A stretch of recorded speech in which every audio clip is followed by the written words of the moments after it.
If you're a diehard Browns fan and love breaking down a game like we do, hit that subscribe button and turn on the bell so you never miss a blitz. The buzz around the Cleveland Browns quarterback room just won't die down, and there's one name that keeps forcing its way into every conversation: Shedeur Sanders, the rookie who shockingly slipped all the way to the 5th round of the 2025 NFL Draft, continues to be a topic of heated debate, and now Hall of Famer Kurt Warner has thrown his hat into the ring with a bold take that's turning heads across the league. Warner, known for his deep football insight and sharp evaluations, didn't mince words when he praised Sanders as the most accurate quarterback in the entire draft class. That's right, the most accurate, coming from a guy who made his living dissecting defenses and delivering dimes. That kind of praise is no small thing. Warner's words weren't just lip service. He broke it down, talking about Sanders' poise in the pocket, his ability to plant and deliver,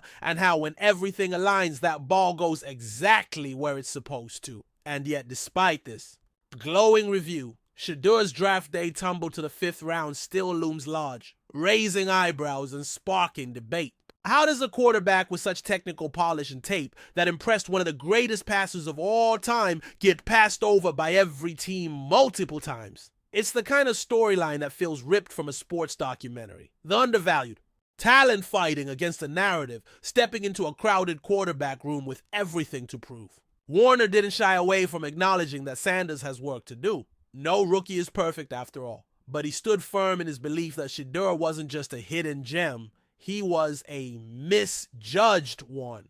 According to Warner, if you watched the film, if you really broke down the tape, then you see a quarterback who put plenty of high-level stuff out there. And that's not just hype. That's Hall of Fame eyes seeing something others may have missed. But let's pause for a second and look at the bigger picture.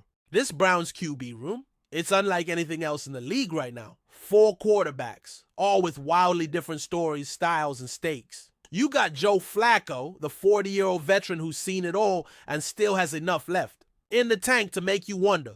You got Kenny Pickett, a former first-rounder, trying to recapture his mojo and prove he's not a bust. Then there's Dillon Gabriel, another rookie who's flying a bit under the radar, but don't sleep on his playmaking ability. And finally, Sanders, the 5th rounder with a first-round arm and a chip on his shoulder the size of Ohio.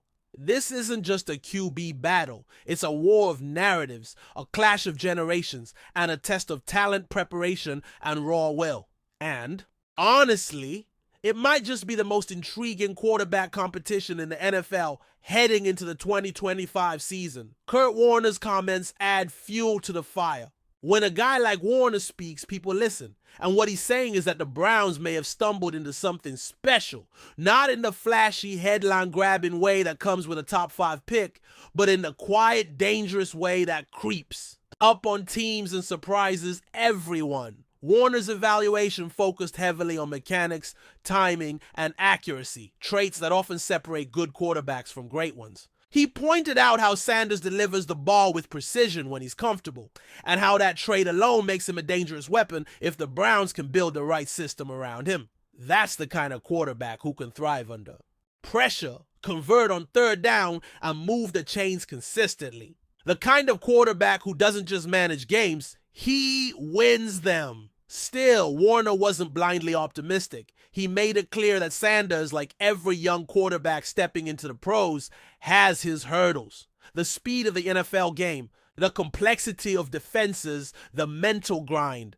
Those are things no college tape can fully prepare you for. But Warner's confidence in Sanders wasn't rooted in hope. It was grounded in what he saw on film, and that more than anything should excite Browns fans.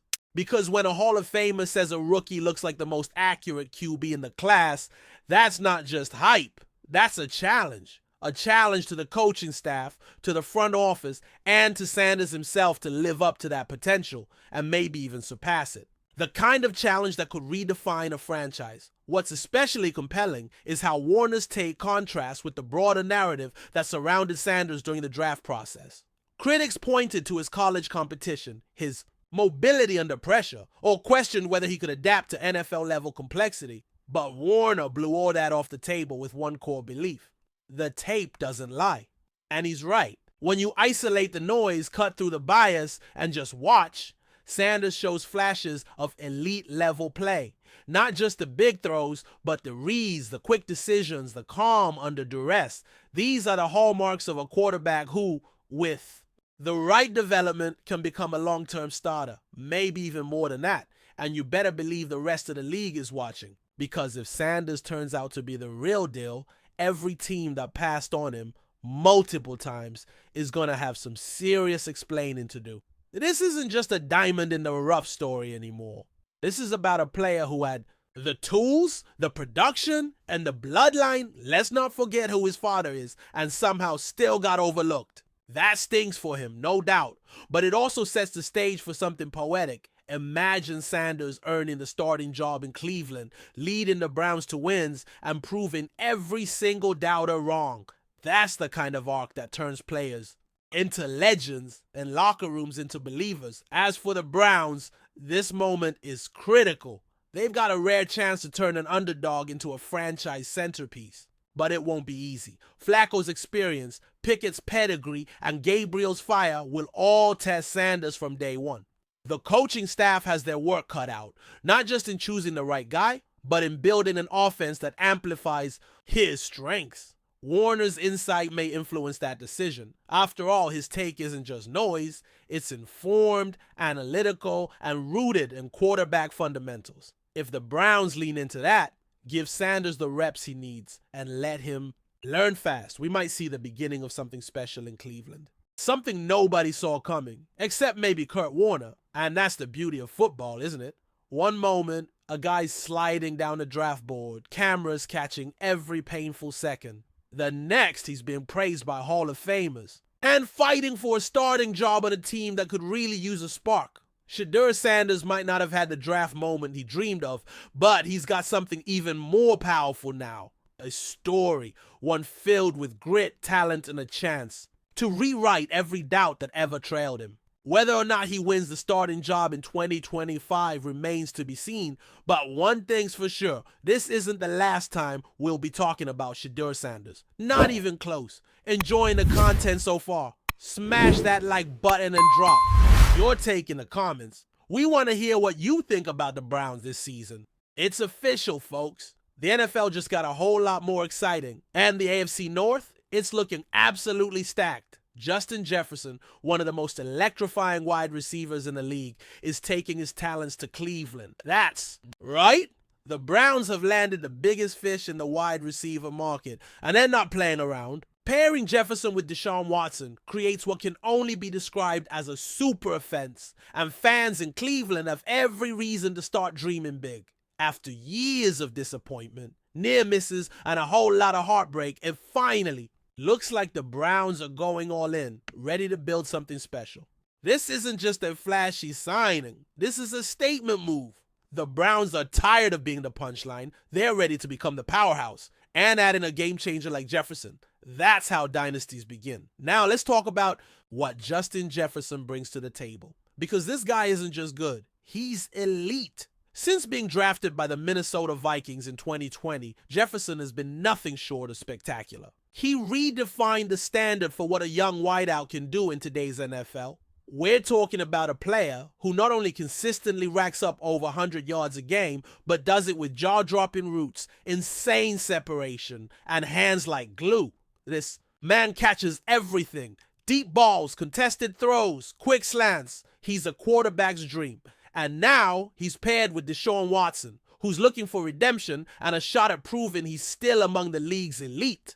The chemistry potential here is sky high.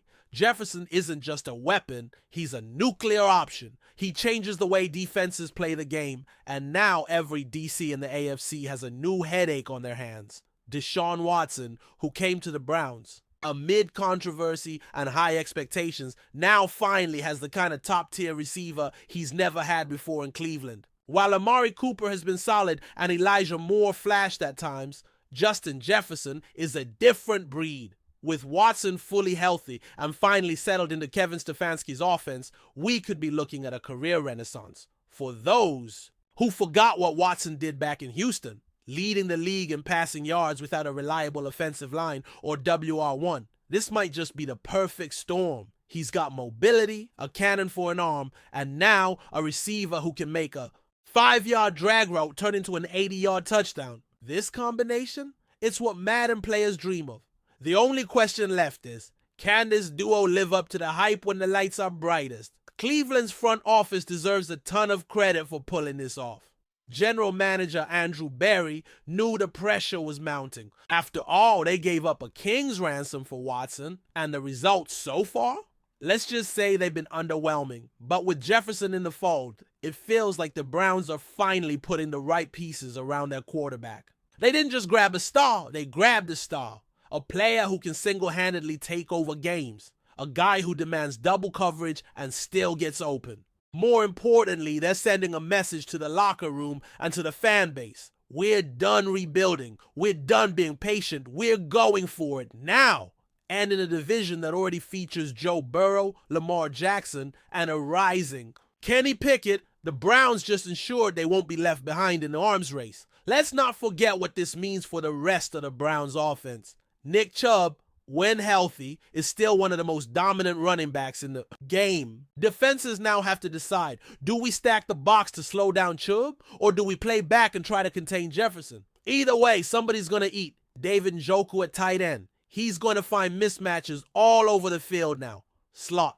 Receivers are going to have way more space to operate. And that offensive line, already one of the best in football, gives Watson time to let plays develop. This offense could be lethal, like top 5 in the league lethal. And if Stefanski can cook up the right playbook, this team might finally break through the ceiling that's held them back for decades. For the first time in years, there's a real sense of belief in the land. Defensively, Cleveland already had a solid core led by Myles Garrett, one of the most feared pass rushers in the game.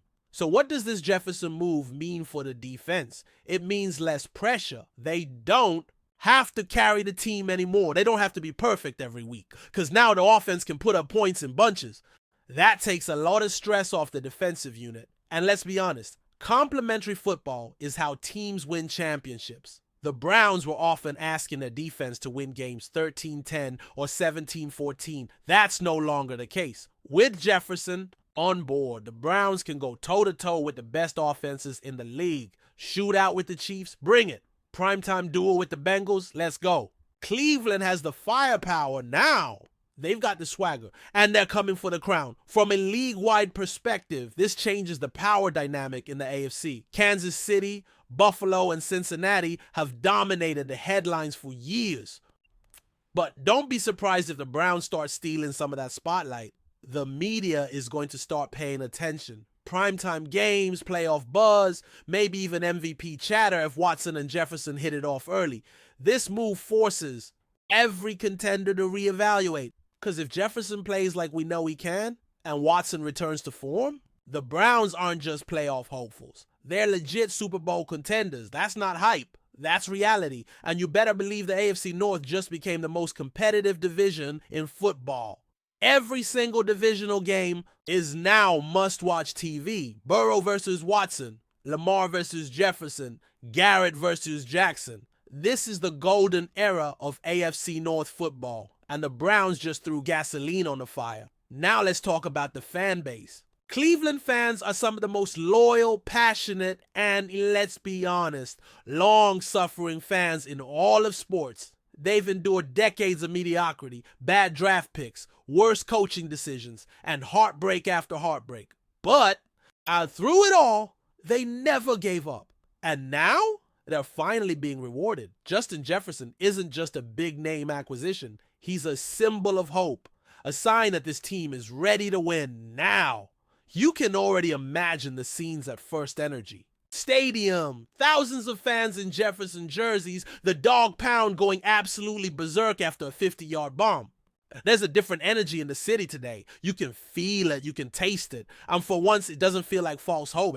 It feels like the real thing. Like this might finally be the year that Cleveland breaks through. Of course, none of this guarantees success. Chemistry doesn't happen overnight. Watson and Jefferson will have to put in the work, build timing, learn each other's habits. Stefanski needs to craft the right system, one that takes advantage of Jefferson's strengths without overloading Watson. Injuries can happen. The AFC is brutal, but on paper, this is as good as it gets. This is what NFL dreams are made of. A franchise finally making the right moves, finally putting together a championship caliber roster. And it's not just about the names, it's about fit.